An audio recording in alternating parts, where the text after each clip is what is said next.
നമ്മൾ ഇന്ന് എന്തൊക്കെയാണ് നോക്കാൻ പോകുന്നതെന്ന് പെട്ടെന്നൊന്ന് പറയാം. ആദ്യം തന്നെ വാട്ട് ഈസ് ബഡ്ജറ്ററി കൺട്രോൾ എന്ന് നോക്കാം. പിന്നെ അതിന്റെ കീ അഡ്വാൻറ്റേജസ് എന്തൊക്കെയാണെന്ന് മനസ്സിലാക്കാം. അത് കഴിഞ്ഞ് ഇത് നടപ്പിലാക്കുന്നതിനുള്ള ഒരു ഇംപ്ലിമെന്റേഷൻ ഫ്രെയിംവർക്കുണ്ട്, അതിലേക്ക് കടക്കും. ആ ചട്ടക്കൂടിലെ കോർ റോൾസ് ആൻഡ് സ്ട്രക്ചേഴ്സ് ഏതൊക്കെയാണെന്ന് കുറച്ചുകൂടി വിശദമായിട്ട് പഠിക്കും. ഏറ്റവും അവസാനം പരീക്ഷയ്ക്ക് ഓർത്തുവെക്കേണ്ട കീ ടേക്ക്അവേസ് എന്തെല്ലാമാണെന്ന് ഞാൻ പറഞ്ഞുതരാം. ഓക്കെ, അപ്പൊ നമുക്ക് തുടങ്ങാം. Section 1, what is budgetary control? എന്താണ് ശരിക്കും ഈ ബഡ്ജറ്ററി കൺട്രോൾ എന്ന് പറയുന്നത്? നമുക്ക് CIMA ലണ്ടന്റെ ഒരു ഔദ്യോഗിക നിർവചനം നോക്കാം.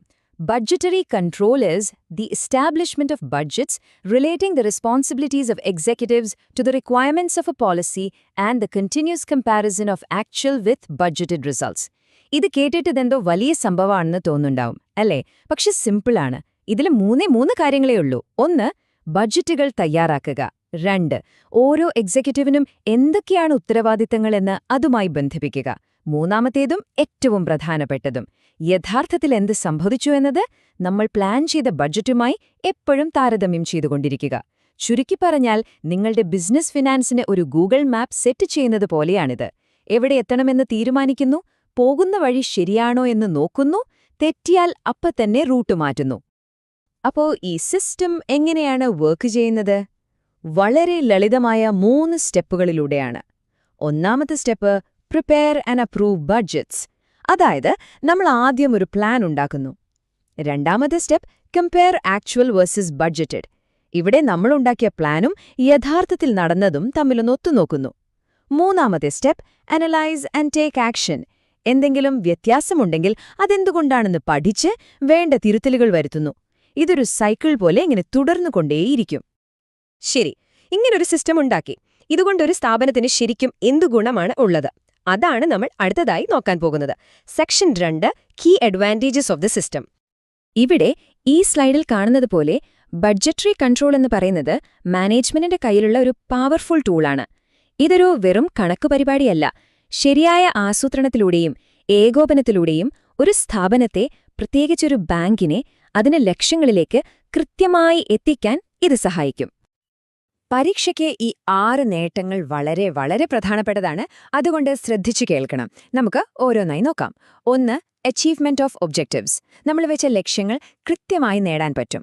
2, ബെറ്റർ റീസോഴ്സ് യൂട്ടിലൈസേഷൻ. നമ്മുടെ കയ്യിലുള്ള പണവും ജീവനക്കാരും അടക്കമുള്ള വിഭവങ്ങൾ ഒരു തരി പോലും പാഴാക്കാതെ ഉപയോഗിക്കാൻ കഴിയും. 3, enhanced coordination. Sales, operations, HR അങ്ങനെ എല്ലാ ഡിപ്പാർട്ട്മെന്റുകളും ഒരു ടീമായിട്ട് ഒരേ ലക്ഷ്യത്തിനു വേണ്ടി വർക്ക് ചെയ്യും. 4, ക്വിക്ക് ആക്ഷൻ. എവിടെയാണ് പ്രശ്നമെന്ന് പെട്ടെന്ന് കണ്ടുപിടിക്കാനും വേണ്ട നടപടികൾ എടുക്കാനും സാധിക്കുന്നു. 5, അക്കൗണ്ടബിലിറ്റി കൾച്ചർ. ഓരോരുത്തർക്കും അവരുടെ ഉത്തരവാദിത്തം എന്താണെന്ന് ക്രിസ്റ്റൽ ക്ലിയർ ആയി അറിയാൻ പറ്റും. അവസാനമായി 6, ഈസി പെർഫോമൻസ് ഇവാലുവേഷൻ. ഓരോ ഡിപ്പാർട്ട്മെന്റിന്റെയും അല്ലെങ്കിൽ ഓരോ വ്യക്തിയുടെയും പ്രകടനം എളുപ്പത്തിൽ അളക്കാൻ സാധിക്കും. ഈ ഗുണങ്ങളൊക്കെ കേൾക്കാൻ നല്ല രസമുണ്ട്. പക്ഷെ എങ്ങനെയാണ് ഇങ്ങനെയൊരു സിസ്റ്റം ഒരു സ്ഥാപനത്തിൽ ശരിക്കും നടപ്പിലാക്കുന്നത്? അതിനൊരു കൃത്യമായ ചട്ടക്കൂടുണ്ട്. അതാണ് നമ്മുടെ 3ാമത്തെ സെക്ഷൻ, ദി ഇംപ്ലിമെന്റേഷൻ ഫ്രെയിംവർക്ക്. ഈ കാണുന്ന ഡയഗ്രമാണ് അതിന്റെ ഒരു ബ്ലൂ പ്രിന്റ് എന്ന് പറയാം. ഇതില് 5 പ്രധാന ഘടകങ്ങൾ കാണാമല്ലോ.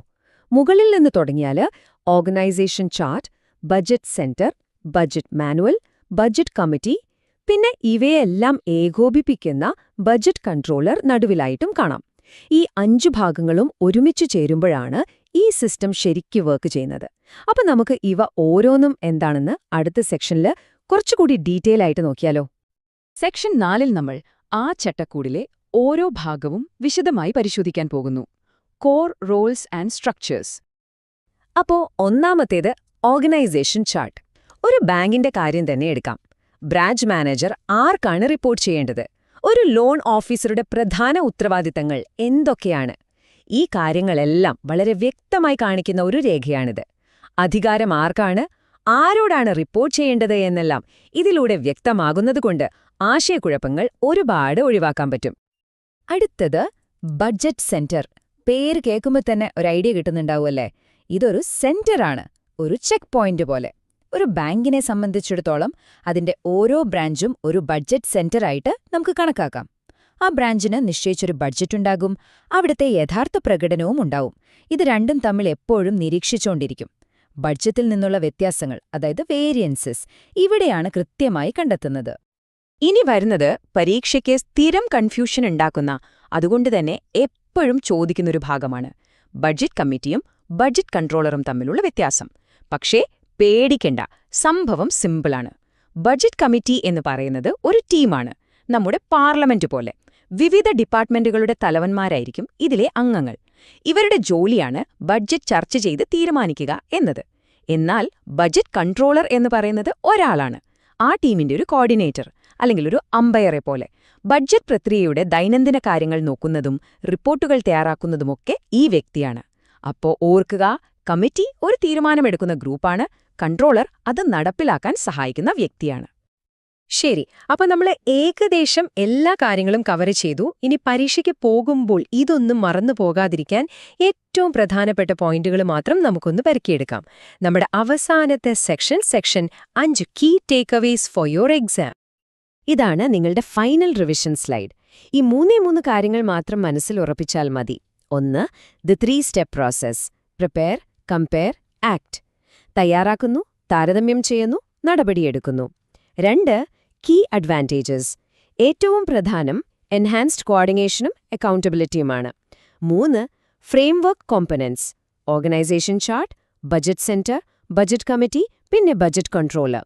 ഈ പോയിന്റുകൾ ഓർത്തുവെച്ചാൽ തന്നെ നിങ്ങൾക്ക് ഈ വിഷയത്തിൽ നല്ല മാർക്ക് നേടാൻ പറ്റും. പോകുന്നതിന് മുൻപ് ഞാൻ നിങ്ങളോടൊരു കാര്യം ചോദിക്കട്ടെ. ഇന്ന് നമ്മൾ സംസാരിച്ച ഈ കാര്യങ്ങളിൽ budget centre, accountability, performance evaluation, ഇതിലേതാണ് നിങ്ങളുടെ സ്വന്തം ബ്രാഞ്ചിലെ ദൈനംദിന പ്രവർത്തനങ്ങളിൽ നിങ്ങൾക്ക് ഏറ്റവും കൂടുതൽ കാണാൻ സാധിക്കുന്നത്? ഒന്ന് ചിന്തിച്ചു നോക്കൂ.